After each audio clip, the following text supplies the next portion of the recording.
আজকে গপুকে নিয়ে চলে গেলাম গোকুলধাম। সন্ধ্যাবেলা হঠাৎ করে প্ল্যান করে আমরা সবাই গপুকে নিয়ে বেরিয়ে পড়লাম ঘুরতে। টোটোতে করে চলে আসলাম সব থেকে শান্তির একটা জায়গায়, মন্দিরে। আর আমি ফার্স্ট ব্লগিংও এই মন্দিরটা থেকেই শুরু করেছিলাম। প্রথমে মন্দিরে এসেই করলাম মহাদেবের দর্শন। মন্দিরে ওঠার আগে মন্দিরের ঘন্টা বাজিয়ে তারপরে মন্দিরে উঠলাম। তারপরে মহাদেবকে প্রণাম করলাম। তারপরে সিদ্ধিদাতা শ্রী গণেশের দর্শন করলাম। তারপর আসলাম মায়ের কাছে।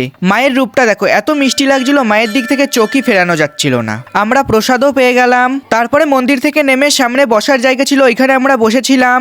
আর এইদিকে শুরু হয়ে গেছিল সন্ধ্যা আরতি।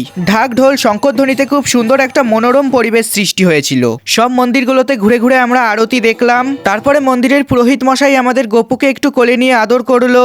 এই মন্দিরে একবার আসলে আর বাড়ি যেতেই ইচ্ছা করে না, কিন্তু কিচ্ছু করার নেই, এখন তো বাড়ি যেতেই হবে। তাই আমরা এবার বেরিয়ে পড়লাম মন্দির থেকে। আমরা মন্দিরে এসেছিলাম 6টার সময়, আর কখন যে 9:30 বেজে গেছে আমরা নিজেরাও বুঝতে পারিনি। তারপর পাশের একটা দোকান থেকে গপুর জন্য নিলাম একটা ডার্ক ফ্যান্টাসি। এবার আমরা বাড়ি যাই, আর তোমরা করো সাবস্ক্রাইব।